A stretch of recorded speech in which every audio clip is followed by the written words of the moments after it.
entre l'Iran et Israël, mais jusqu'à présent, ça n'a pas dépassé les bornes, on va dire, de l'affrontement direct. Certes, Israël, que vous voyez là, l'armée israélienne et notamment l'aviation israélienne frappe très régulièrement des objectifs iraniens présents en Syrie. Mais à chaque fois, ils disent c'est pas parce qu'on veut taper l'Iran, c'est parce qu'on veut frapper la présence des gardiens de la révolution, c'est-à-dire l'armée idéologique du régime iranien qui est présente à la fois au Liban et en Syrie, pour leur dire là vous vous approchez trop près d'Israël, ça devient une menace pour nous, donc on tape. Cette guerre clandestine, elle a lieu aussi en mer Rouge, ici, elle a lieu aussi un petit peu en Méditerranée orientale, ici. Elle a lieu en mer d'Arabie, ici, et elle a lieu également dans le golfe d'Oman, à la sortie du détroit d'Ormuz, le fameux détroit d'Ormuz que vous voyez ici. Voilà pour l'Iran et Israël. Ce qu'il faut bien retenir et comprendre, c'est que, évidemment, les gouvernements israéliens, eux, disent que leur rhétorique, c'est de dire l'Iran ne doit pas avoir la bombe nucléaire, parce que si l'Iran avait la bombe nucléaire, il pourrait tenter d'éliminer Israël et donc de rayer de la carte, ce qu'ils ont dit à plusieurs reprises, notamment par la voix de leur ancien président populiste Mahmoud Ahmadinejad.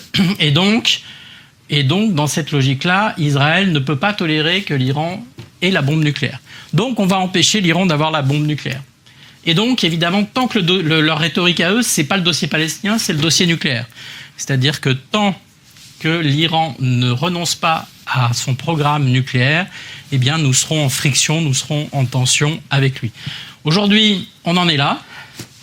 Le risque, c'est que l'Iran, qui s'approche doucement mais sûrement du seuil technologique de maîtrise de l'arme nucléaire, même s'il ne fabrique pas l'arme nucléaire, mais il en a tous les attributs, c'est que dans ce cadre-là, Israël se dise « Je ne peux pas tolérer que le Hezbollah, qui est la milice chiite pro-iranienne, très soutenue par les gardiens de la révolution en Iran, et qui est basée au sud Liban, ici, c'est-à-dire à la frontière israélienne, du nord d'Israël, je ne peux pas tolérer qu'un jour, si l'Iran devient une puissance nucléaire, cette milice qui nous harcèle de temps en temps, nous tire des roquettes, etc., vient nous enlever des soldats. En fait, on est des deux côtés, il y a une forte friction. Si cette milice-là se place et sanctuarisée, on appelle ça sanctuarisée, c'est-à-dire se place sous la protection du parapluie nucléaire iranien, mais évidemment, on ne pourra plus les frapper, et donc ça va devenir ingérable. Donc le risque, c'est que les Israéliens, le gouvernement israélien, décide d'éliminer le Hezbollah rapidement, avant que l'Iran ne devienne de fait une puissance nucléaire. Et c'est là le plus grand risque. Bien évidemment, les Iraniens en sont conscients, et donc on est dans un jeu un peu de bluff aujourd'hui, où chacun essaye de regarder les cartes de l'autre pour savoir est-ce que vous allez devenir une puissance, ou est-ce que vous voulez réellement devenir une puissance nucléaire ou pas. Si c'est le cas, eh bien nous, probablement, les Israéliens se disent eh bien nous allons éliminer le Hezbollah avant. Le monde dans lequel nous vivons est devenu instable et imprévisible, avec des événements choquants se produisant régulièrement. Récemment, un politicien israélien a fait sensation sur Internet à cause de son interview avec CNN. Mais qu'a fait ce politicien israélien?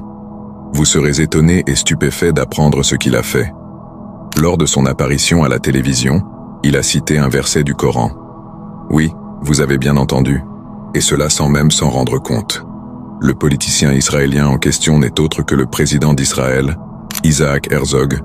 C'est lui qui a déclaré avec fierté, au début du mois d'octobre, qu'il n'y a pas de Palestiniens innocents vivant à Gaza, insinuant que toute la population de Gaza devait être tenue responsable des actions contre l'État d'Israël. Ces photos ont également fait le tour du web, le montrant signant son nom sur des missiles destinés à Gaza. Alors, comment une telle personne peut-elle citer ce qui est écrit dans le Saint-Coran? Écoutons ce qu'il a dit avant de juger. Herzog a affirmé « Nous ne cherchons pas la guerre, nous cherchons toujours la paix. Nous voulons atteindre la paix dans la région. C'est ce pourquoi nous nous efforçons depuis des années. La dernière chose qu'Israël souhaite dans cette région depuis sa création, c'est aller à la guerre. Nous cherchons la paix. Nous sommes des réformateurs de la paix. » Peut-être que beaucoup d'entre vous ont compris ces propos, et d'autres peut-être pas. Isaac Herzog a déclaré dans son interview que son pays était parmi les réformateurs de la paix. Il prétend donc qu'Israël est un pacificateur après avoir semé le chaos et la destruction pendant 7 mois en Palestine, en Syrie, au Liban et au Yémen. En même temps, il affirme vouloir la paix dans la région et être victime d'attaques brutales, ne désirant aucune forme de guerre. Cet État commet des actes de corruption extrême dans tous ses pays voisins, tout en prétendant publiquement être des artisans de paix.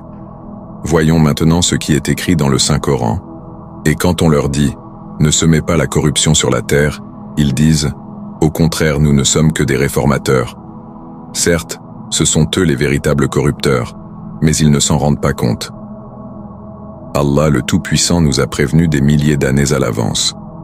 Tout ce qu'a dit ce politicien israélien correspond exactement aux déclarations répétées par d'autres porte-paroles ou figures médiatiques israéliennes, qui sont évidemment des mensonges. Mais cette déclaration du président correspond précisément à ce qui est écrit dans le Saint-Coran, spécifiquement pour des personnes comme Herzog. Allah fait en sorte que ces personnes qui répandent la corruption sur terre prononcent les mêmes mots que ceux mentionnés dans le Saint-Coran. Le Coran a toujours résisté aux épreuves de la science et du temps, c'est vrai. Mais il recèle encore des vérités cachées que beaucoup d'entre nous ne peuvent comprendre à cause de notre perspective limitée. Comme nous le voyons ici, un État qui répand la corruption et le sang parmi les innocents depuis plus de 7 mois. Invoquons sans cesse pour que le secours d'Allah vienne, et réformons-nous surtout. Évitons tous les grands péchés, ne manquons aucune prière obligatoire, et ayons un bon comportement entre nous. Qu'Allah nous guide et nous protège tous. Connais-tu la reine Nzinga, la guerrière qui a défié les colonisateurs portugais et marqué l'histoire de l'Afrique?